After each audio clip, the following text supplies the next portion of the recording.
इस कार्यक्रम के पुण्यार्जक हैं श्री आदिनाथ दिगंबर जैन समाज एवं चातुर्मास सेवा समिति, कुरवाई, जिला विदिशा, मध्य प्रदेश। आज बात शौच धर्म की है। शौच धर्म का मतलब क्या? शौच धर्म का मतलब है पवित्रता, स्वच्छता। पवित्रता, स्वच्छता हमारे जीवन की प्राथमिकता होना चाहिए। जीवन में पवित्रता होती है तो मन पवित्र हो जाता है,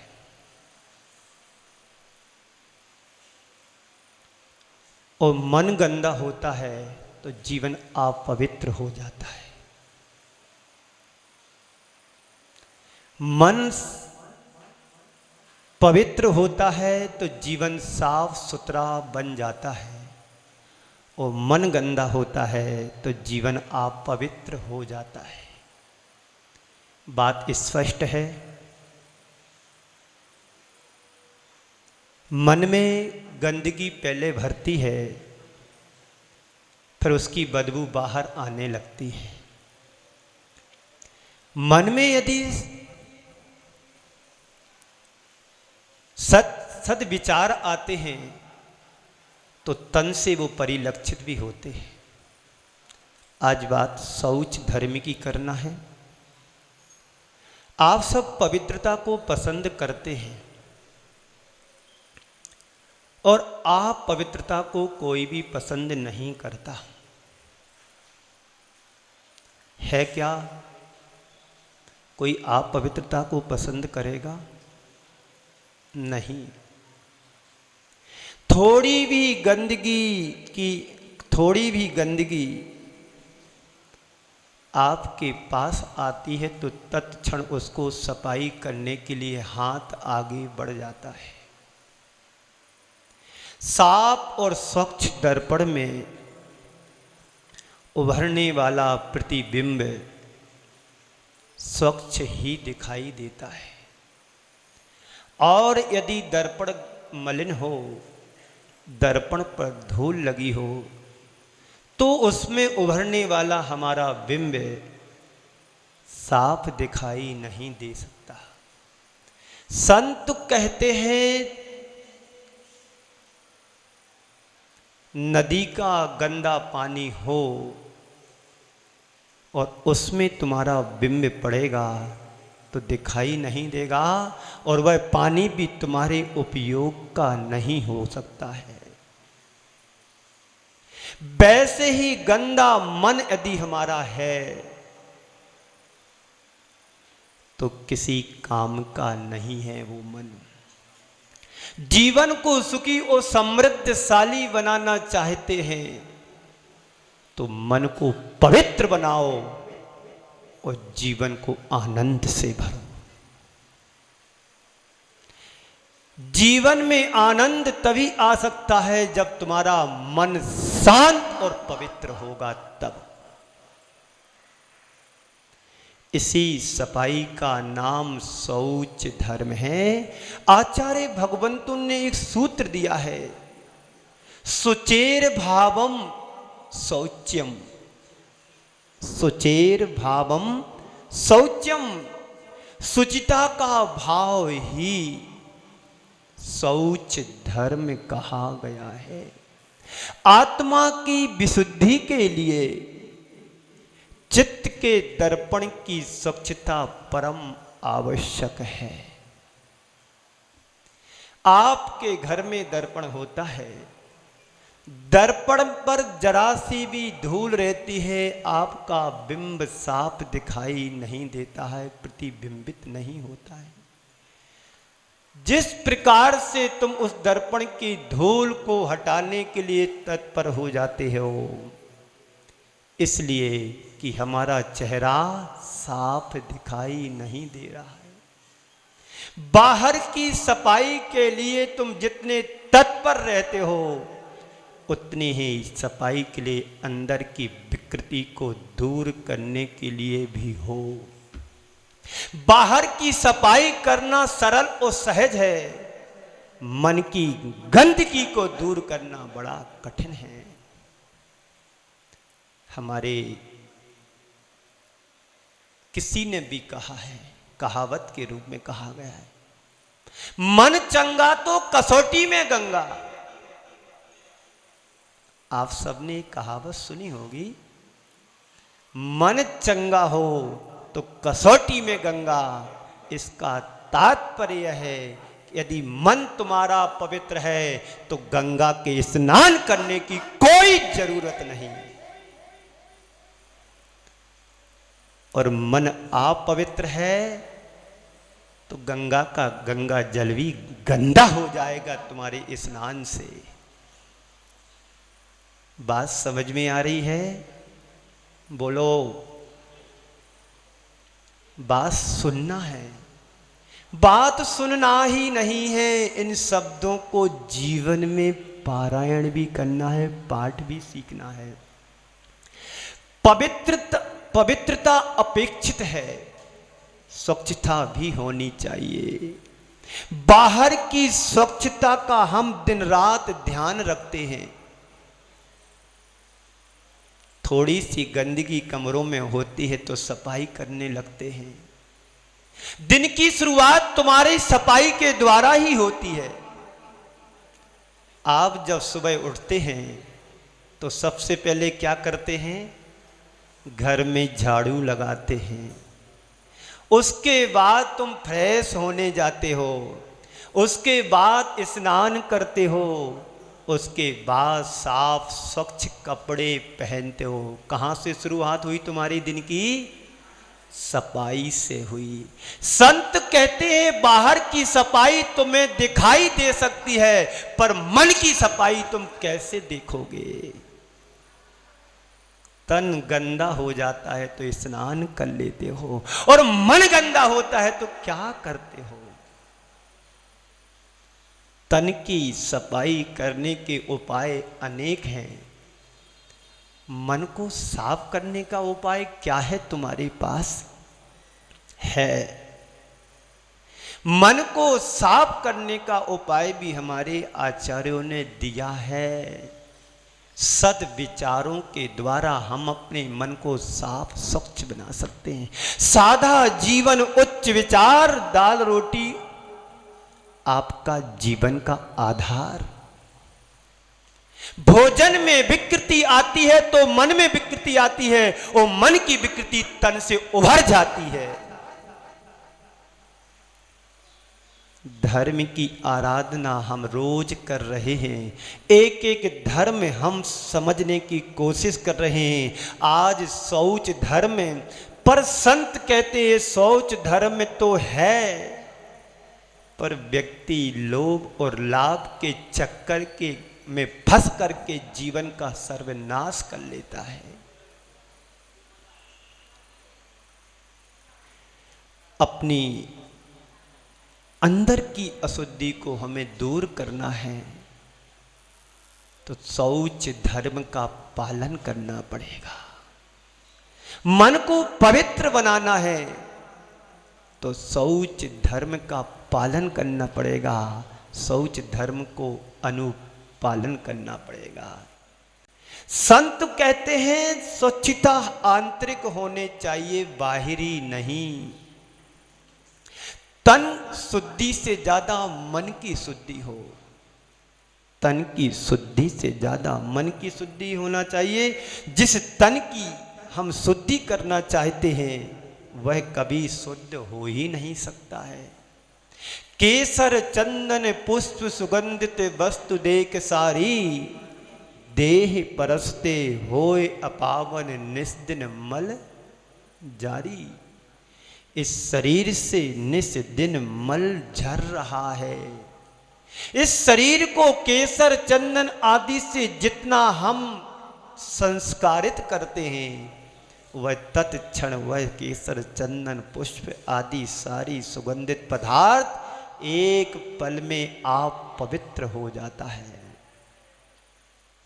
संत कहते हैं इस शरीर तो मल का पिटारा है, संसार की पवित्रतम जितनी भी वस्तुएं हैं शरीर के संसर्ग में आते ही आप पवित्र हो जाती हैं। गंगा का पवित्र जल भी जब शरीर से संसर्ग यानी संपर्क में आता है तो गंगा का जल भी शरीर के स्पर्श से गंदा हो जाता है। जो खुद आप पवित्र है उससे पवित्रता कैसे प्रकट हो सकती है। पर संत कहते हैं इस शरीर आप पवित्र भले ही है, इस शरीर को पवित्र बनाया जा सकता है। हमारे आचार्य समंत्रभद्र महाराज श्रावकाचार में कहते हैं रत्नात्रय पवित्रते, इस शरीर को रत्नात्रय के द्वारा पवित्र कर सकते हैं, करना चाहिए। शरीर को जितना तुम सजाओगे संभालोगे इस शरीर कभी पवित्र होने वाला नहीं है। इस शरीर तो मल का पिटारा है। ऐसा कहा जाता है जैसे मल के मटके पर यदि तुम पुष्प आदि जितने भी सुगंधित पदार्थ उस पर डाल दोगे बाहर से भले तुम्हें अच्छा दिखाई देगा और जिस दिन मटका फूटेगा बंटा ढार हो जाएगा, उसकी गंदगी बाहर आ जाएगी। आचार्य कहते हैं महानुभाव हम कोयले को सफेद करना चाहते हैं, कितना भी तुम धोगे कोयले को कभी सफेद होने वाला नहीं है। कोयले को जितना धोगे उतना वो काला का काला रहेगा। तुम सफेद करना चाहते तो कोयला कभी सफेद होने वाला नहीं है। पर कोयले को आग में तपा दोगे जला दोगे तो तत्क्षण वह कोयला काया बदल जाएगी, रंग बदल जाएगा, ढंग बदल जाएगा, सब कुछ बदल जाएगा। ठीक उसी प्रकार से इस शरीर को तुम पवित्र करना चाहते हो तो तप की आग में इस शरीर को तपाओ और फिर तुम अपने जीवन को कुंदन बनाने का प्रयत्न करो।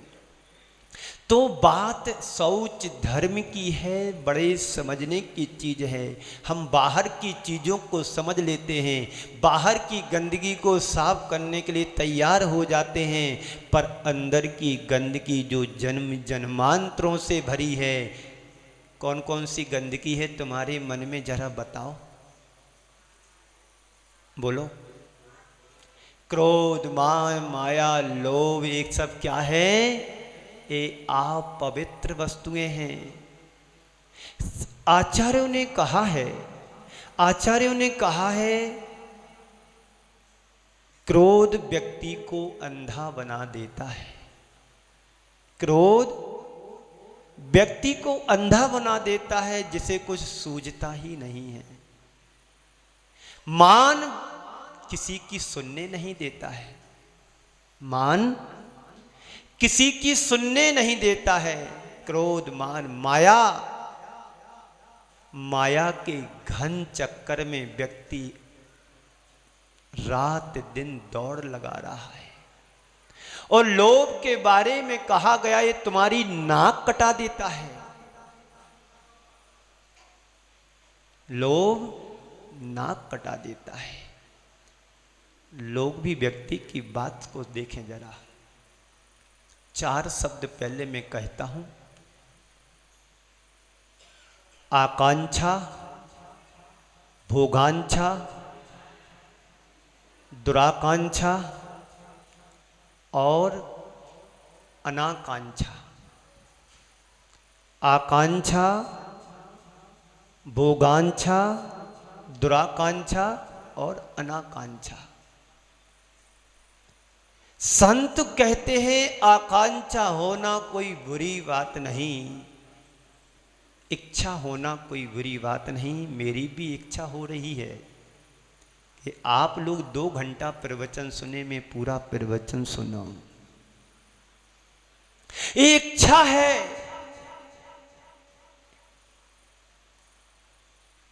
भोगांछा भी तुम्हारे मन में आ जाए कोई बुरी बात नहीं, पर संत कहते हैं भोगांछा दुराकांक्षा नहीं बनना चाहिए। दुराकांक्षा का परिणाम बड़ा खतरनाक होता है। मैं एक ऐसे व्यक्ति को जानता हूं जिसके घर पूरे शहर में हर चौराहे पर एक एक मकान है, पैसे की कोई कमी नहीं है, सारी जिंदगी पैसा जोड़ा है, कभी उपयोग और उपभोग नहीं किया। लोभ और लाभ का एक घन चक्कर है। व्यक्ति को जितना जितना लाभ होता है उसका उतना उतना लोभ बढ़ता चला जाता है। भगवान महावीर कहते हैं दुक्कम अहो जस्त न होई मोहो, मोहो हयम जस्त न होई तन्ना, तन्ना अहो जस्त न होई लोहो, लोहो हयम जस्त न किम जनाई। जहां लाहो तहां लोहो, लाहो लोहो पबडई, दो मासम कयम कज्जम कोडी बी नहा निठियम। जहां पर लाभ होता है वहां लोभ हो जाता है, और जहां लोभ होता है वहां पर लाभ की वृद्धि हो जाती है। जैसे जैसे लाभ बढ़ता है वैसे वैसे लोभ बढ़ जाता है। एक कपिल नाम का ब्राह्मण था, उसे मात्र 2 मासा स्वर्ण मुद्राएं चाहिए थी, और उस 2 मासा स्वर्ण मुद्राओं के लिए अपने लोभ के चक्कर में उसने सब कुछ गंवाने को तैयार हो गया। इसको बाद में लूंगा। मैं जो बात कह रहा था कि व्यक्ति आकांक्षा भोगांक्षा तो ठीक है, दुराकांक्षा में कैसे हावी हो जाता है।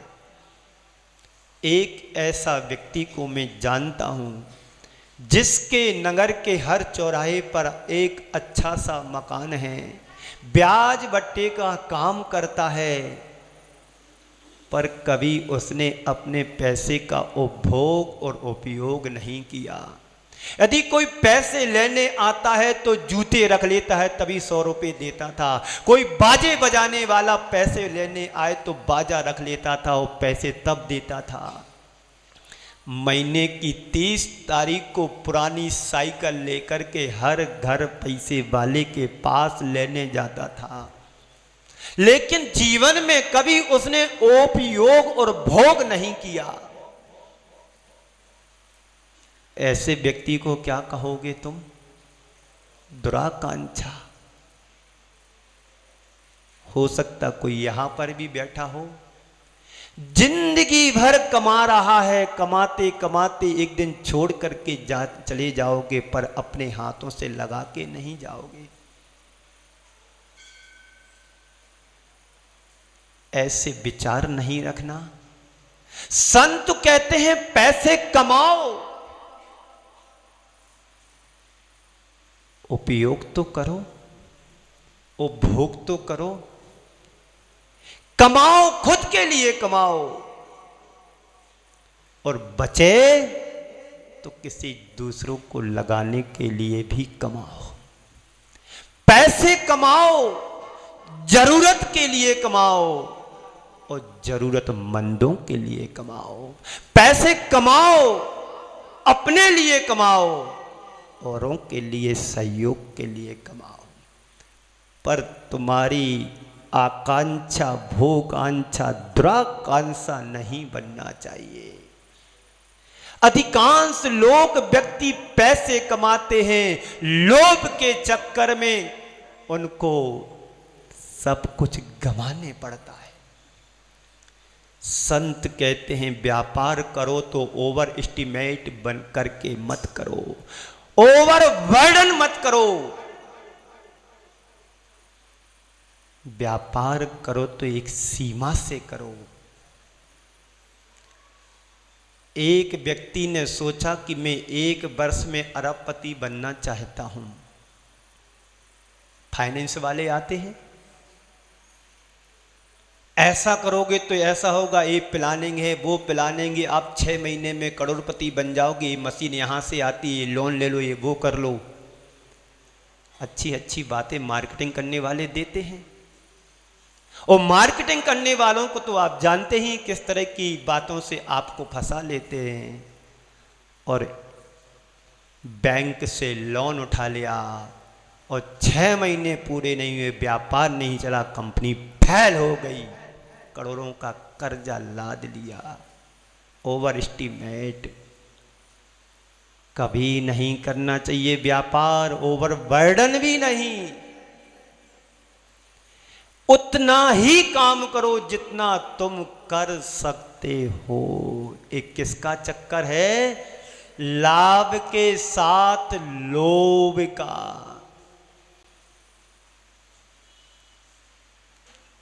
तो क्या करना है? उस व्यक्ति को देखो, सब कुछ है लेकिन मन में दुराकांक्षा है, पैसे की कोई कमी नहीं है, लेकिन पैसे के लोभ के चक्कर में ना खा पा रहा है, ना रात की नींद ले पा रहा है। बस एक ही दिखता, 30 तारीख आ रही है, फलाने के यहाँ जाना, ठिकाने के यहाँ जाना। वो भी पुराने 1947 की पहले की साइकिल, पहला संस्करण साइकिल का, जिसके ब्रेक नहीं बन सकते हैं, पेडल नहीं मिलते, और सीट भी नहीं बनती है।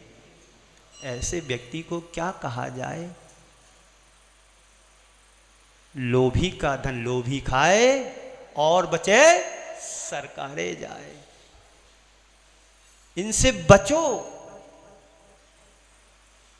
तो जो कपिल नाम का ब्राह्मण था,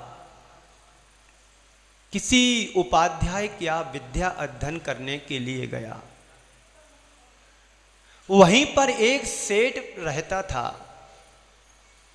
सेठ के यहां उसने भोजन करने की व्यवस्था हुई। सेठ के यहां दासी काम करती थी। उस कपिल नाम के ब्राह्मण का सेठ के दासी के प्यार हो गया, प्रेम हो गया।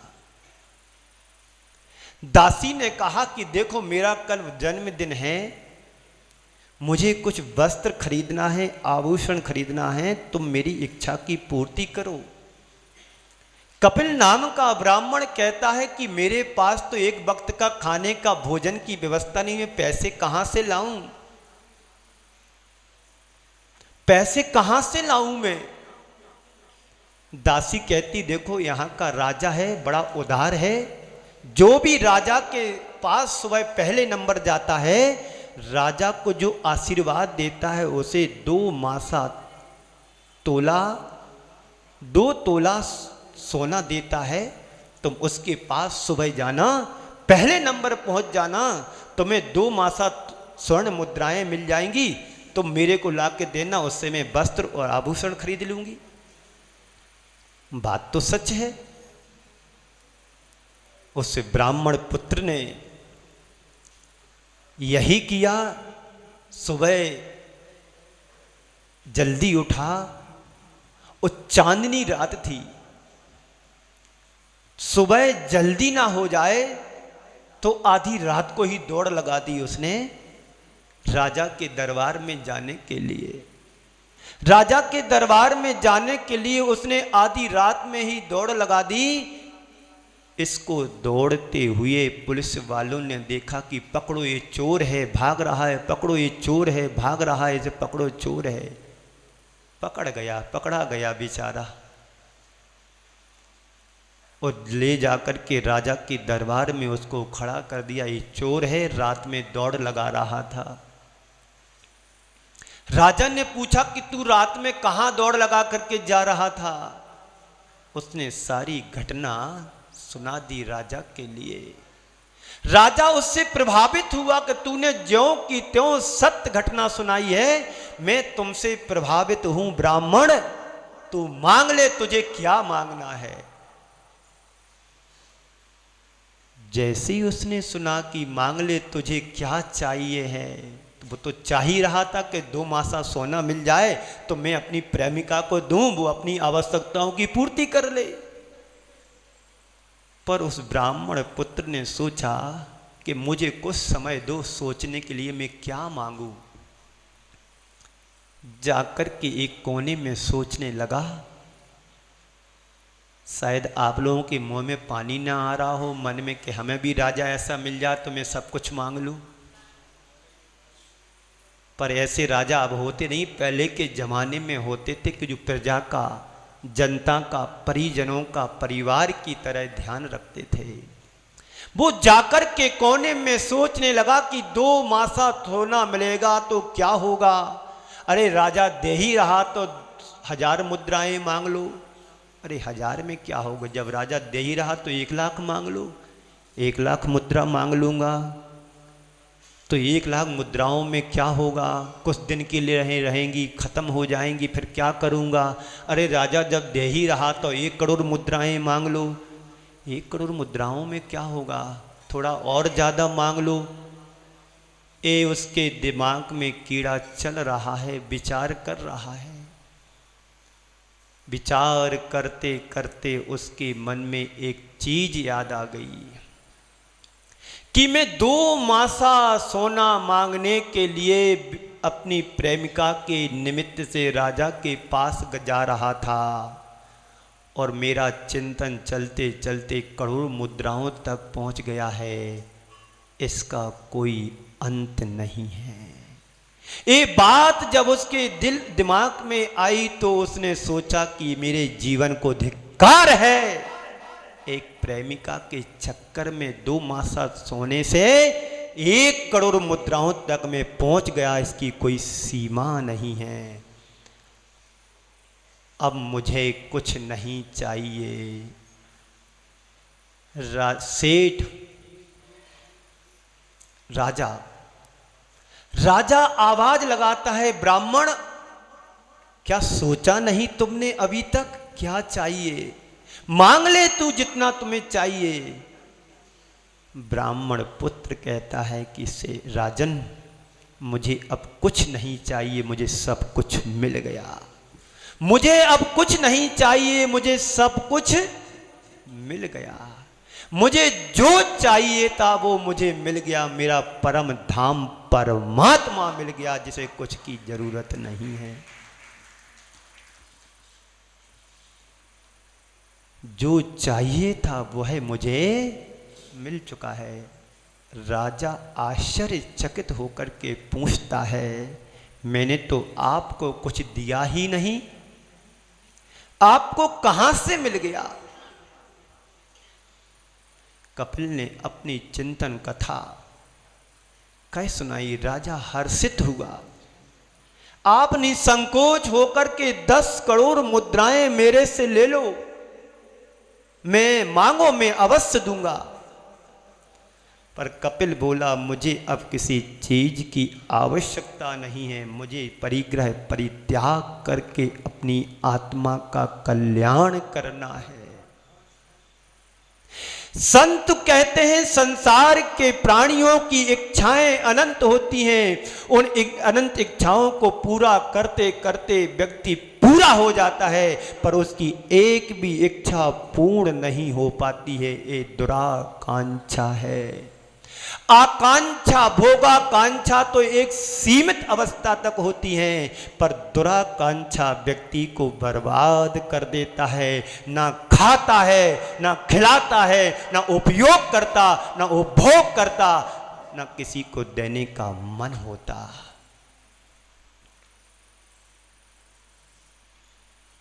कहीं आपके मन में ये तो नहीं पल रहा है कि मेरे जीवन में सब चीजें हों।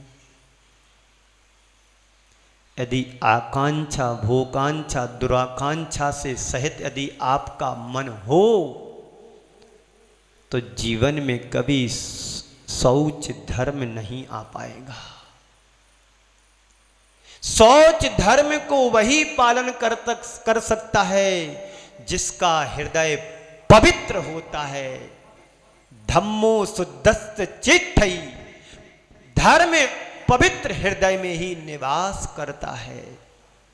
धम्मो शुद्धस्य चिट्ठई, शुद्ध हृदय में, पवित्र हृदय में ही धर्म निवास करता है। संत कहते हैं उस आप पवित्रता को हटाओ, स्वच्छता को पाओ। जिसने पवित्रता को आत्मसात कर लिया उसके हृदय में शौच धर्म घटित हो जाता है। सवाल आप पवित्रता का है, आप पवित्रता से बचने का है। हम देखें मेरे अंतस में पवित्रता है कि नहीं। मुश्किल ये है कि मुझे बाहर की अपवित्रता तो दिखाई देती है, पर उसकी सफाई के लिए हम तुरंत आगे भी बढ़ जाते हैं। तुम्हारे घर के फर्श में कहीं थोड़ी सी धूल और कचरा दिखाई देता है तो आप झाड़ू लगा लेते हैं, पर मन में कचरा जमा हो तो क्या करोगे? कौन सी झाड़ू लगाओगे? बोलो। तुम्हारे कपड़े जरा से भी गंदे हो जाते तो आप धुल लेते हैं, तुरंत उसे साफ करने के लिए तत्पर हो जाते हैं। तुम्हारे शरीर में थोड़ा सा भी पसीना आ जाता है तो आप तुरंत नहा लेते हो, स्नान कर लेते हो। तुम्हारे दिन की शुरुआत तो आप पवित्र क्रियाओं से ही तो होती है। करते हो कि नहीं? बोलो। सफाई करते कि नहीं करते? घर की, स्वयं की। नहाते कि नहीं नहाते? स्नान करते कि नहीं करते? पसीना आते तो स्नान कर लेते हैं, फ्रेश होने जाते हैं तो गंदगी को साफ भी करते हैं। ये बाहर की सफाई है, पर अंदर की सफाई भी करने का प्रयास करो। अपने तन को पवित्र करने के लिए सबसे पहले निवृत्ति के लिए जाते हो ना, तो क्या करते हो? अपने भीतर की गंदगी को बाहर करते हैं, बाहर निकालते हो। क्या करते हो? बाहर निकालते हो। हम पवित्रता रखते हैं बाहर की चीजों को पवित्र बनाने का चाहे तुम कितना भी उपक्रम कर लो, ये कभी पवित्र होने वाली नहीं है। खासकर शरीर तो पवित्र हो ही नहीं सकता है, क्योंकि सब प्रकार की अपवित्रता का ये शरीर पिंड है। इस शरीर में कितने रोग हैं, कितनी बीमारियां हैं। संत कहते हैं कि केसर चंदन पुष्प सुगंधित वस्तु देख सारी और देह परस्ते। क्या होता है? शरीर के स्पर्श होते ही पवित्रतम वस्तुएं क्षण भर में अपवित्र हो जाती हैं। कितने क्विंटलों तुमने तेल, फुलेल, स्नो पाउडर, क्रीम आदि लगा करके बर्बाद कर दी। उतना पैसा बचाते तो हो सकता एक मंदिर का निर्माण भी करा सकते थे। आप ब्यूटी पार्लर में जाते हैं, एक बार में 50,000 रुपये का खर्चा होता यदि बाल सीधे कराना है तो।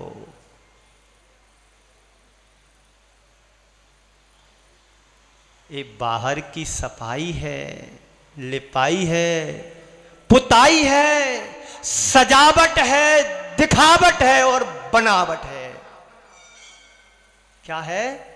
सजावट, दिखावट और बनावट। इसी में रात दिन लगे हैं। मेंटेनेंस का खर्चा दो, तलाक तभी लेंगे। तलाक तभी लेंगे जब मेंटेनेंस का खर्चा मिल जाएगा। 50,000 रुपये महीने मांगो तो 25 तो मिल ही जाएंगे।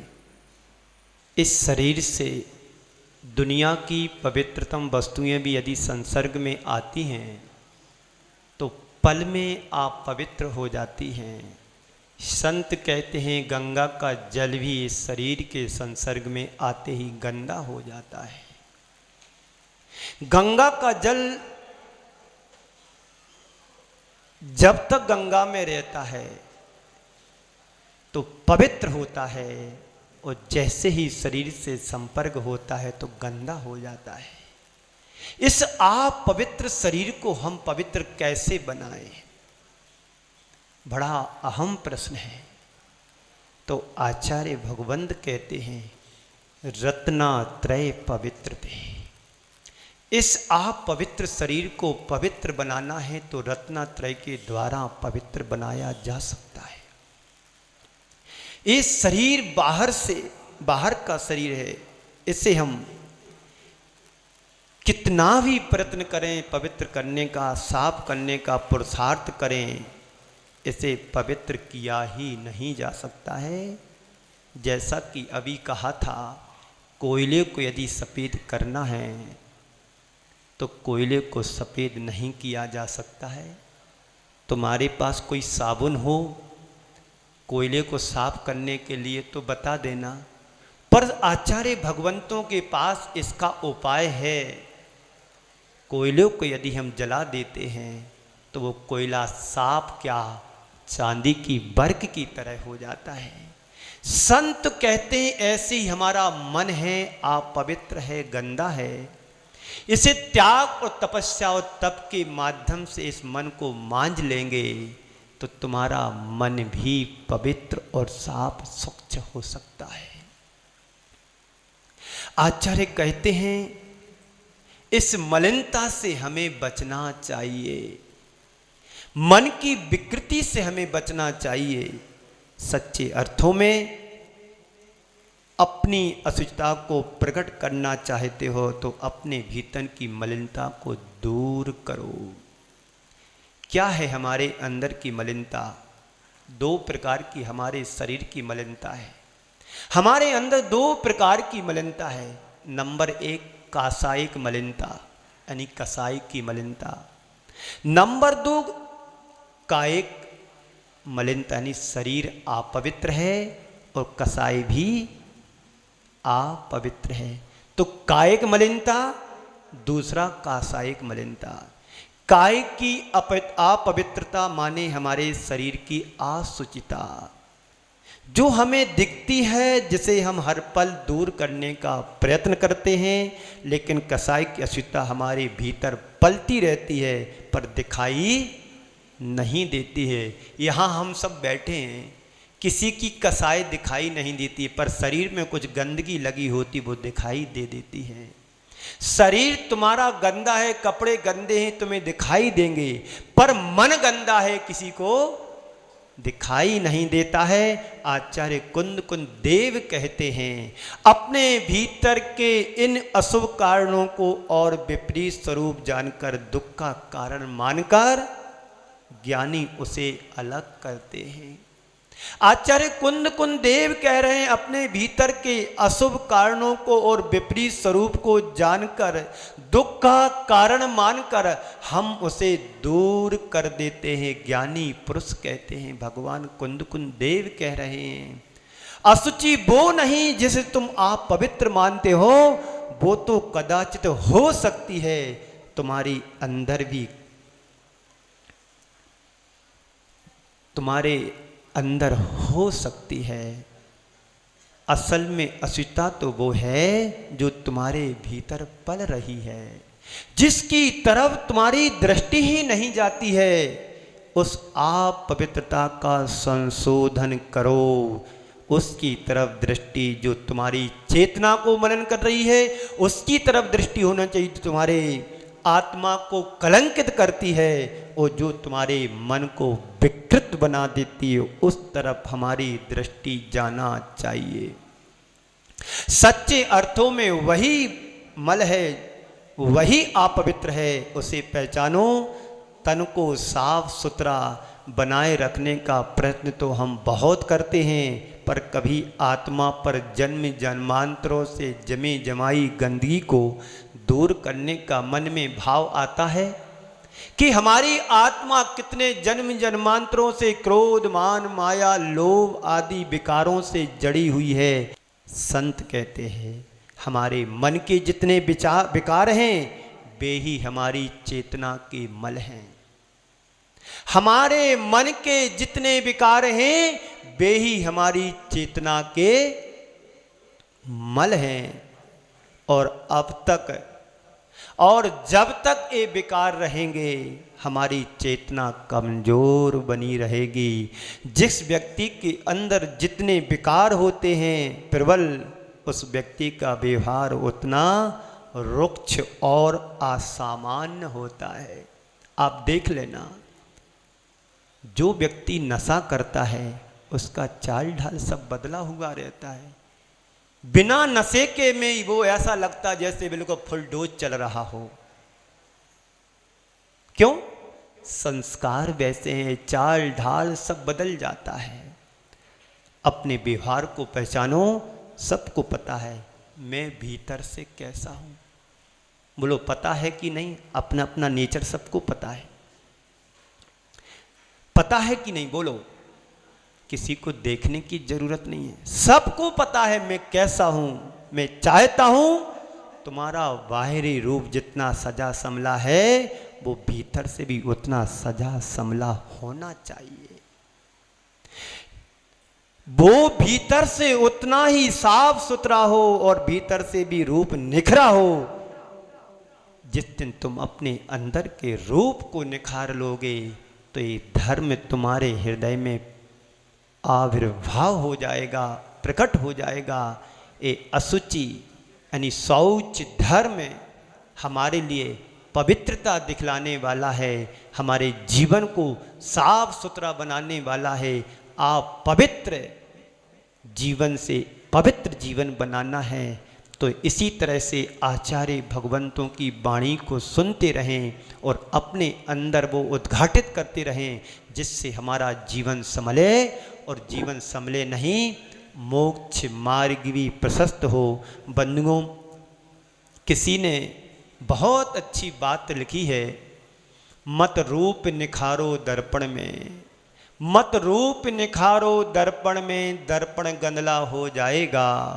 मत रूप निखारो दर्पण में, दर्पण गंदला हो जाएगा। निज रूप निखारो अंतर में, अंतर उजला हो जाएगा। जिस दिन तुम अपने रूप को दर्पण में निहारते हो, तुम्हारे रूप से दर्पण भी गंदा हो सकता है। पर संत कहते हैं बाहर की गंदगी दर्पण में दिखती है, तुम दर्पण से साफ कर लेते हो अपने चेहरे को।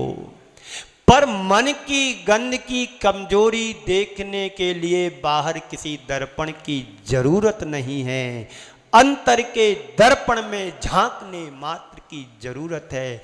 कि हमारी आत्मा में क्रोध, मान, माया, लोभ रूपी गंदगी यदि आत्मा के साथ जुड़ी है तो हमें अपने अंतर में झांक करके धीरे धीरे उसे अलग करने का प्रयास करना है, प्रयत्न करना, पुरुषार्थ करना है।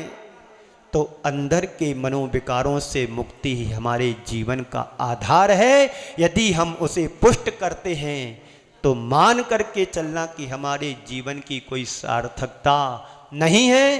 भीतर के विकारों को नष्ट करें और आत्मा के प्रकाश में, आलोकित में जीने के लिए हम पुरुषार्थ करें। उसे देखें, उसे जानें, उसे तत्व ज्ञान के बल पर दूर करने का प्रयास करें, प्रयत्न करें। उसे दूर करने का उपाय क्या है?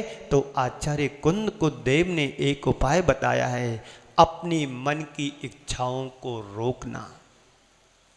आचार्य कुंद कुंदेव कह रहे हैं इन सारे विकारों को रोकें, अपनी इच्छाओं को रोकें, भोगांछाओं को रोकें, आकांक्षाओं को रोकें। वे भोगांछा, आकांक्षा हमारी दुराकांक्षा ना बन पाए। यदि तुम्हारी आकांक्षाएं दुराकांक्षा बन जाएंगी तो तुम संसार में कभी सुखी नहीं हो पाओगे, धर्म तुम्हारे हृदय में नहीं आ पाएगा। आकांक्षा, भोगांक्षा तो एक सीमा तक व्यक्ति पूर्ति कर लेता है, पर जब दुराकांक्षा वही चीज बन जाती है, सारी जिंदगी कमाता है और एक दिन यहीं छोड़ करके चला जाता है। न उपभोग कर पाता है, न खा पाता है, न उपयोग कर पाता है। बोलो, ऐसे बहुत से लोग हैं, चमड़ी जाए पर दमड़ी ना जाए, है ना कहावत। देखो एक उदाहरण, एक गाय, वो कहानी याद आ गई। एक नंगर सेठ था, नंगर सेठ था, जिंदगी भर कमाया उसने, और ऐसी हालत बिगड़ी कि मरने को तैयार हो गया। मतलब बीमार हो गया तो मरनासन अवस्था में चला गया। उसके 2-4 बेटे भी थे। बेटे ने सोचा कि चलो पिताजी मरणासन अवस्था में इन्हें भगवान का नाम सुना दिया जाए तो सदगति के पात्र बन जाए, अंतिम गति, अंत भला तो सब भला। आप लोग भी सोचते हैं पिताजी वृद्ध हैं, चलो नमोकार मंत्र सुनाओ, भगवान का नाम सुनाओ। वो पिताजी बीमार हो गए, बेटों ने सोचा कि चलो इनको भगवान का नाम लिया जाए तो हो सकता है इनकी गति सुधर जाए। पर उस पिताजी ने जिंदगी भर कमाया पर कभी दान नहीं किया, पुण्य नहीं किया, पूजा पाठ में नहीं लगाया। उनके संस्कार ही नहीं थे, बस मांगने के संस्कार थे। ब्याज का काम करना और मांगना समय से। बेटों ने सोचा कि चलो इनका भगवान का नाम सुना दिया जाए तो बेटा कहता बाबा जी राम राम बोलो, बाबा जी राम राम बोलो। तो बाबा जी कहते हाँ बेटा तुमने अच्छा याद दिला दिया, राम प्रसाद चौधरी से 10,000 रुपये चाहिए, वो लेकर के आना। 6 माह से उसने हमारा पैसा नहीं दिया, और ब्याज सहित ले लेना बेटा। अच्छा याद दिला दिया कि राम प्रसाद चौधरी से 10,000 रुपये लेना है। बेटे ने सोचा ये तो गलत हो गया, मैंने सोचा कि इस अवस्था में राम का नाम लेंगे तो गति सुधर जाएगी, ये तो गलत हो गया। बाजू में छोटा बेटा खड़ा था, उसने सोचा पिताजी मैंने तो राम का नाम लेने के लिए कहा था, पैसे मांगने के लिए थोड़ी कहा था बाबूजी। इस कार्यक्रम के पुण्यार्जक थे श्री आदिनाथ दिगंबर जैन समाज एवं चातुर्मास सेवा समिति, कुरवाई, जिला विदिशा, मध्य प्रदेश।